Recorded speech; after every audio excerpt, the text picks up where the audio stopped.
Alors ça y est, vous êtes en train de repartir pour un nouveau projet. C'est bientôt la Mauritanie. Vous avez trouvé le soleil, ça vous changera un peu. Oui, c'est l'aboutissement de 6 ou 8 mois de préparation. Ah oui. Nous repartons cette nuit, donc dimanche matin à 5 h, avec l'objectif de traverser l'Espagne, traverser le Maroc et d'arriver jeudi en fin d'après-midi à Nouakchott. Voilà. Pour récupérer notre guide habituel, Sid Ahmed, qui doit nous amener à Attar, et de Attar ensuite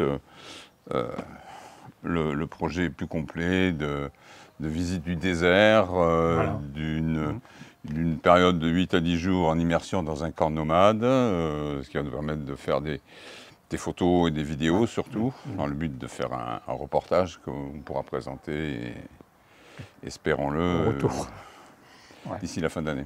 On est devant le 4x4, c'est le Mitsou qui est là, vous l'avez préparé. On a aménagé tout l'intérieur pour pouvoir vivre quand même aussi. D'accord, que ça soit pièces mécaniques, que ça soit donc aménagement pour pouvoir se nourrir. Ah d'accord, donc c'est la voiture, mais c'est l'habitation. C'est tout, pas l'habitation entièrement, mais bon, c'est notre maison, quoi, si tu veux. Donc techniquement, bon, c'est un véhicule qui a tout ce qu'il faut pour passer en tout terrain, c'est évident. Il a été surélevé. Il est surélevé. Il est surélevé de 5 cm, voilà. Et avec des suspensions spéciales et un tablier, un blindage sous la voiture. Voilà, disons que c'est pas l'origine, non, avec la voiture, mais bon, mais c'est tout, ouais, sinon, il connaît le désert, hein, on l'a déjà fait avec celui-là. Il a beaucoup de kilomètres. Il a 260 000. Ça va. Vous allez arriver évidemment par le Maroc, vous allez redescendre. Alors ça se passe par où? Vous allez passer par la côte ou on longe l'avantage, au Maroc, du moins jusqu'à Agadir, c'est que de l'autoroute. Après, là, ici, c'est une bonne route. Hein. D'ailleurs, ils sont en train, quand on y est passé il y a 2 ans, ils sont en train de faire une 4 voies jusqu'à Laayoune. Hein, et ensuite, bon, on arrive ainsi jusqu'à la frontière mauritanienne. Et ensuite, ici, c'est de la piste. Hein, nous avons décidé d'aller jusqu'à El Beyed, ici, qui est je vais le signaler, qui est le dernier voyage de Théodore Monod, hein, quand il avait 92 ans, qui a fait son dernier méharé dans cette région-là. Exactement. Bon, bien entendu, j'en doute pas, vous allez amener, vous avez le plaisir du voyage, mais aussi vous allez amener, je crois, du matériel pour les enfants. Là, le but, c'est de l'école de Douazit, on va faire un jumelage avec l'école d'Attar. Le club de football de Douazit, par son président Pierre Lafargue, nous a fait don de 3 jeux de maillots complets et en parfait état, de ballons neufs également, de ballons de football, parce que bon, les enfants d'Attar savent déjà qu'on vient avec ce matériel-là, ils sont impatients de nous voir. À travers ce jumelage, donc en plus, comme le disait Jean-Louis, des courriers qui vont être la première étape d'échange que nous on souhaite le plus fréquent et le plus fructueux possible.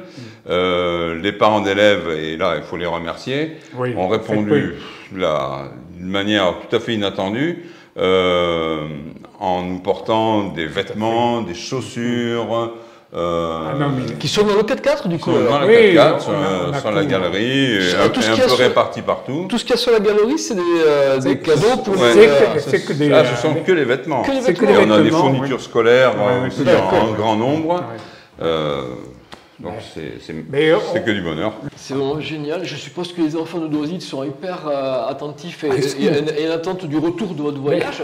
Vous allez prendre des images, vous allez faire quoi pour nous montrer un petit peu ce que vous avez vécu, ce que vous avez fait. Seulement, bien sûr, Jean-Louis qui est toujours en charge de la photo, mais on a convenu avec les enseignants de l'école, qui également, eux aussi,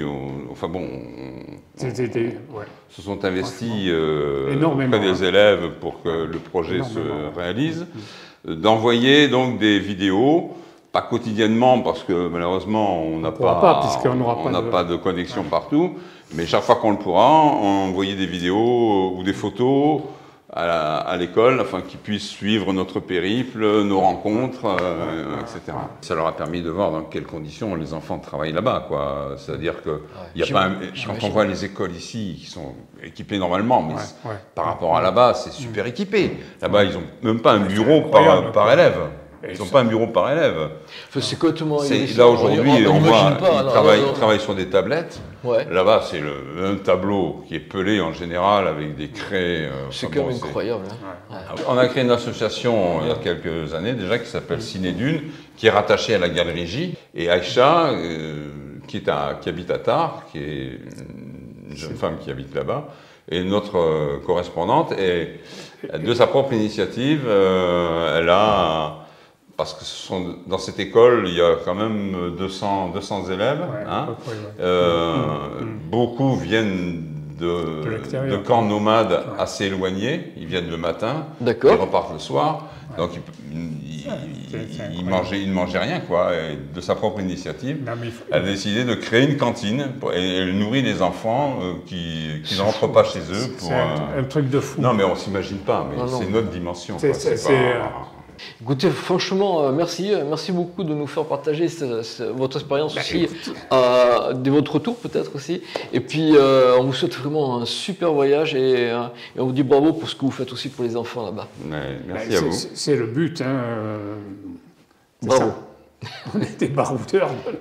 Et on vous dit bon voyage. Merci. Ok, merci beaucoup. Merci beaucoup.